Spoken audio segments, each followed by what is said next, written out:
18 ఏళ్లు కూడా నిండలేదు. ఆ పిల్లల మీద రేవంత్ రెడ్డి గారు అత్యంత కర్కశంగా ఆ పిల్లల గొంతు బిసుకుతా ఉన్నారు. ఆ పిల్లల మీద అక్రమ కేసులు బనాయిస్తా ఉన్నారు. ఆ పిల్లల మీద భౌతిక దాడులకు పాల్పడతా ఉన్నారు. నేను అడుగుతున్నా రేవంత్ రెడ్డి, ఆ పిల్లలేమన్నా టెర్రరిస్టులా? ఆ పిల్లలేమన్నా సంఘ విద్రోహ శక్తులా? ఆ పిల్లలు తమ భవిష్యత్తును నాశనం చేయొద్దని, మా భవిష్యత్తు స్కిల్ యూనివర్సిటీలో కలిపి మీరు చెలగాటమాడొద్దని ఈ ప్రభుత్వంతో పోరాటం చేస్తున్నారు. ఇలా పిల్లలు రాష్ట్ర వ్యాప్తంగా బాధపడతా ఉన్నారు. ముఖ్యంగా ఈ రేవంత్ రెడ్డి విద్యాశాఖ మంత్రిగా ఉండడం మా దౌర్భాగ్యము. రేవంత్ రెడ్డి ఈ మధ్య మాట్లాడుతూ ఇంజనీరింగ్ విద్యార్థులంతా కూడా క్రిమినల్ వేస్ట్ అని మాట్లాడినాడు. అదే విద్యార్థులు ఏమంటున్నారంటే రేవంత్ రెడ్డి రాష్ట్రానికి ముఖ్యమంత్రి కావడం అంతకంటే క్రిమినల్ వేస్ట్ అని ఇలా విద్యార్థులు మాట్లాడుతున్న పరిస్థితి ఉన్నది. రేవంత్ రెడ్డి గారు ఇలా మమ్మల్ని ఎందుకు అరెస్ట్ చేశారు? మేము వరంగల్ పాలిటెక్నిక్ కాలేజీకి వెళ్లి ఆ పిల్లలతో మాట్లాడడం వల్ల మీకు వచ్చిన ఇబ్బంది ఏంది? ఆ పిల్లల బాధలు మేము వినడం వల్ల మీకు వచ్చిన ఇబ్బంది ఏంది?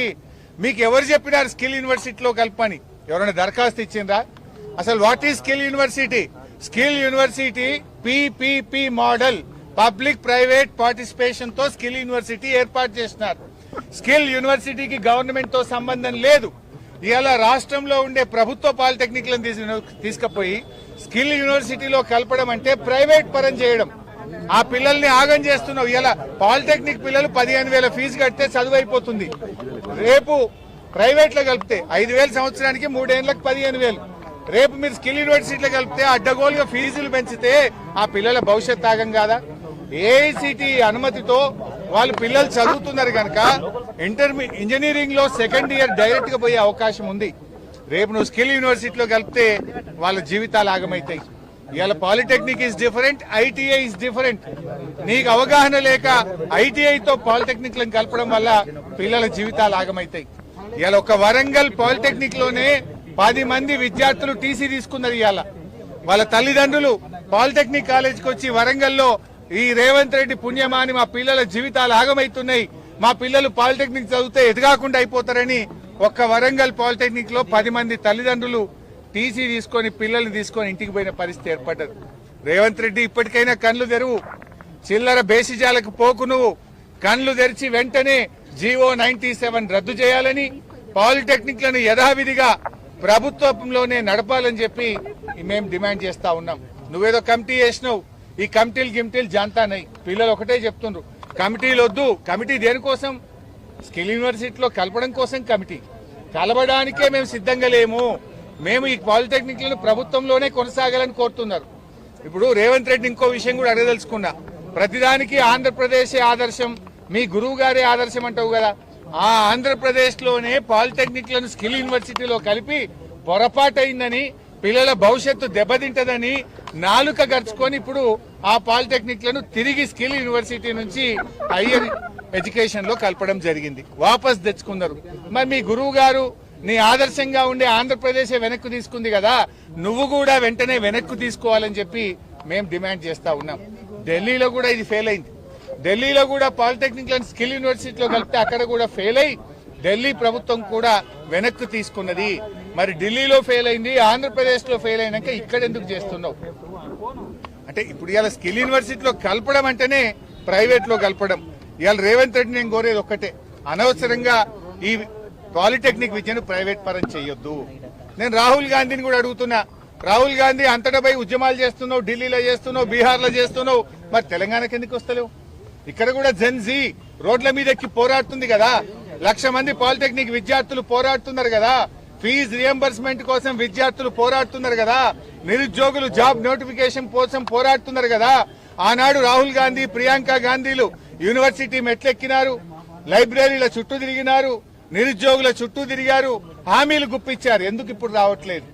అంటే ఢిల్లీకో నీతి, తెలంగాణకో నీతి. రాహుల్ గాంధీ గారు ఇలా నువ్వు ఏ రకంగా అయితే పోరాడుతున్నావో ఇలా తెలంగాణకు వచ్చి పోరాడు, మా పాలిటెక్నిక్ విద్యార్థులతో మాట్లాడు, రేవంత్ రెడ్డికి మొట్టికాయలేసి జీవో 97 రద్దు చేయి.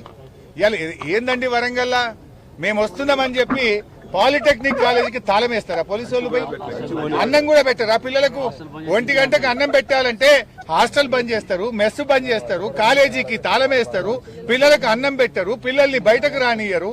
ఇదా ప్రజాపాలన? ఇది ప్రజాపాలన కాదు, పోలీస్ పాలన. ఇది తుగ్లక్ పాలన, ఇది రాక్షస పాలన. ఇవాళ పిల్లల జీవితాలతో చెలగాటమాడుతున్నటువంటి పాలన. ఈ రాష్ట్రంలో పేరుకే ప్రజాపాలన, జరుగుతున్నదంతా కూడా పోలీస్ పాలన జరుగుతా ఉంది. ఇవాళ బాధ్యతాయుతమైన ప్రజాప్రతినిధులుగా మేం పాలిటెక్నిక్ కాలేజీకి పోతే నీకు వచ్చిన నొప్పేంది రేవంత్ రెడ్డి? మమ్మల్ని ఎందుకు ఆపాల్సి వచ్చింది? రాహుల్ గాంధీ గారు వెంటనే జోక్యం చేసుకోవాలని, ఈ యువతరం తిరగబడక ముందే, ఢిల్లీ తరహా ఉద్యమాలు జరగక ముందే తక్షణమే రేవంత్ రెడ్డికి చెప్పి జీవో 97ను రద్దు చేయించాలని చెప్పి కూడా మేము డిమాండ్ చేస్తా ఉన్నాం. ముఖ్యంగా ఈరోజు రేవంత్ రెడ్డి పాలనలో ఎక్కడ చూసినా కూడా దాడులే జరుగుతున్నాయి. లగచెర్ల రైతులకు బేడీలేసినారు. ఇదే వరంగల్ జిల్లా మహబూబాబాద్ లో పాలిటెక్నిక్ విద్యార్థి గొంతు బిసికినాడు ఒక సీఐ. ఇప్పటిదాకా సీఐ మీద యాక్షన్ లేదు. ఇప్పటిదాకా సూర్యాపేటలో ఒక పిల్లల మీద లాఠీ చార్జ్ చేసి కొడితే దాని మీద ఇంతవరకు విచారణ లేదు.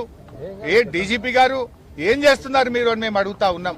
ఇవాళ రాష్ట్రంలో విద్యార్థులు రోడ్ల మీద, నిరుద్యోగులు రోడ్ల మీద, ఉద్యోగులు రోడ్ల మీద, రైతులు కూడా రోడ్ల మీదకి వచ్చిన పరిస్థితి వచ్చింది. రైతులకు యూరియా దొరకదు, సాగునీరు అందదు, రైతులకు ఈరోజు కరెంటు రాని పరిస్థితి. ఉద్యోగులకు కాంగ్రెస్ ప్రభుత్వం ఇచ్చిన అన్ని హామీలను తుంగలో దొక్కింది. 6 డిఏలు పెండింగ్ లో ఉన్నాయి, పీఆర్సీ పెండింగ్ లో ఉంది, health insurance scheme utter flop అయిపోయింది. ఇవాళ సిపిఎస్ ఉద్యోగులను ఓపీఎస్ ఉద్యోగులుగా మారుస్తామన్న మాట విషయంలో కూడా కాంగ్రెస్ పార్టీ ఫెయిల్ అయిపోయింది. తక్షణమే కాంగ్రెస్ పార్టీ ఉద్యోగులకు ఇచ్చిన హామీలను అమలు చేయాలని, ఉద్యోగులతో చర్చలు జరపాలని, వెంటనే పీఆర్సీని ప్రకటించి అమలు చేయాలని చెప్పి కూడా బీఆర్ఎస్ పార్టీ డిమాండ్ చేస్తుంది. నాడు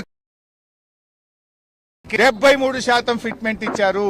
కేసీఆర్ గారు ఉద్యోగుల కోసం ఆ రోజుల్లో మన తెలంగాణ ఉద్యమంలో పాల్గొన్నారని ఒక ప్రత్యేకమైన ఇంక్రిమెంట్ కూడా ఆనాడు కేసీఆర్ గారు ఇచ్చారు. రేవంత్ రెడ్డి 3 ఏళ్ల పాలనలో ఉద్యోగులకు చేసింది ఏం లేదు, గుండు సున్నా తప్ప. ఇంకా డిఏలు పెరిగినాయి, బకాయిలు పెరిగినాయి. రిటైర్డ్ ఉద్యోగులకు ఈ రోజు బకాయిలు రానటువంటి పరిస్థితి ఏర్పడతా ఉంది. అందువల్ల మేము ఈ పాలిటెక్నిక్ విషయంలో డెఫినెట్ గా వారికి న్యాయం జరిగేదాకా బీఆర్ఎస్ వారికి అండగా ఉంటది. ఇవాళ పాలిటెక్నిక్ విద్యార్థుల పట్ల ప్రభుత్వం కర్కశంగా వ్యవహరిస్తా ఉంది. దానికి తగిన మూల్యం చెల్లించాల్సి వస్తుందని హెచ్చరిస్తూ రాహుల్ గాంధీ గారు వెంటనే జోక్యం చేసుకోవాలని, ఇక్కడికి రండి, మీరు ఈ విద్యార్థులతో మాట్లాడండి. ఆనాడు నిరుద్యోగులకు ఇచ్చిన హామీలు ఏమైందో ఒకసారి రివ్యూ చేయాలని కోరుతా ఉన్నాం. లేదంటే వేలాది మంది పాలిటెక్నిక్ విద్యార్థులు ఢిల్లీ కదం దొక్కుతారు, ఏఐసిసి కార్యాలయాన్ని ముట్టడిస్తారు అని చెప్పి కూడా ఈ సందర్భంగా హెచ్చరిస్తా ఉన్నాం. రేపు 7వ తేదీ నుంచి అసెంబ్లీ సమావేశాలు స్టార్ట్ అవుతున్నాయి. ఎన్ని రోజులు ఆపుతావు? అటు పిల్లల్ని గోసబెడుతున్నావు అన్నం పెట్టకుండా, ఇవాళ మమ్మల్ని గోసబెడుతున్నావు నువ్వు. ఏంది అరెస్టులు? అంటే ప్రజాస్వామ్యంలో ప్రతిపక్షానికి ప్రశ్నించే హక్కు ఉండదా? ఇలా ప్రశ్నిస్తే ప్రతిపక్షం గొంతు నొక్కుతా ఉన్నావు, ప్రతిపక్షాల మీద అక్రమ కేసులు పెడతా ఉన్నావు. బట్ దీనికి ఏదో ఒక రోజు తగిన మూల్యం చెల్లించాల్సి వస్తుంది. ప్రజలు తిరగబడతారు, జాగ్రత్త అని చెప్పి కూడా హెచ్చరిస్తా ఉన్నారు.